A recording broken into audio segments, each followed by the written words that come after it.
Hello guys, magandang hapon. Hindi lang muna ako makapag-upload ng videos about sa health tips or organic living guys kasi kaninang umaga ay nadisgrasya ako guys. Nadisgrasya ako sa motor dahil may aso na biglang sumalpok sa sinasakyan kong motor. Bigla siyang tumawid, no? Biglang may tumawid na aso. So, yun. Kaya ganito nangyari sa akin. Ito pa, oh. Ito. Tapos tong mukha ko. At saka, nakasubsob talaga ako kasi ako yung driver ng motor. So, pasensya na kayo sa itsura ko, ha. Ito pa, guys, oh. Meron pa sa tuhod. Kaso, hindi ko napakita, ano? Hindi ko napakita. Ayan, pakita ko na lang para dito kasi sa Samar, no, yung mga aso is halos sa highway na lang nakatira. Hindi responsible yung may-ari ng mga aso. Pag sinasaway sila, pag sinasabihan sila, sila pa yung nagagalit. So guys, pasensya na kayo, ha. Pasensya na kayo sa hitsura ko. Daddy Whitey, Team YouTube.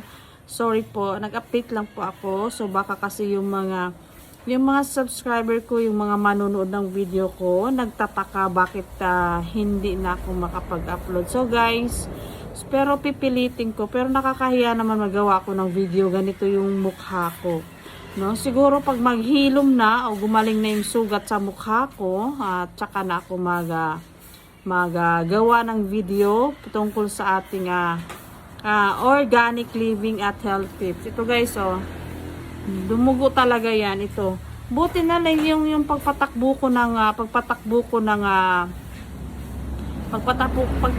ng motor is mabagal lang, dahan-dahan. Malayo pa lang talaga nakita ko na yung aso. So may nakasalubong kasi akong scooter, motor, mamasahiro. Mabagal lang yung takbo niya kasi yung aso talaga is doon sa kabilang linya, doon talaga sa may tapat niya. And ako naman, bumagal din ako sa pagpatakbo kasi alam ko, anytime pwedeng tumakbo yung aso dito banda sa lane na tinakbuhan ng motor. So yun, sa lakas ng impact o takbo ng aso, kaya ganitong nangyari. Hindi pa rin naiwasan kasi napagitna pumagitna talaga. Bumanda sa motor. So ito ngayon nga nangyari.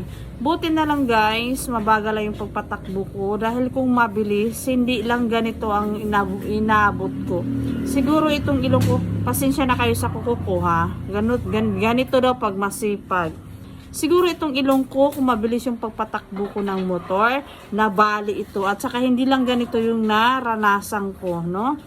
So, sawa ng Diyos, thank you Lord, dahil hindi ako napuruhan. So, sana naman kayo guys, yung mga aso nyo, be responsible naman. Itali nyo ng maayos, kasi itali nyo, huwag nyo hayaang pagalagala dun sa highway. Kasi kawawa naman yung mga motorista na naghahanap buhay. Tulad ko, naghahanap buhay ako. Ang intensyon ko lang naman sa umaga at hapon, kaya ako pabalik-balik dun sa farm kasi meron ako doong baboyan, nagpapakain ako ng baboy yun. Umaga at hapon ako pabalik-balik.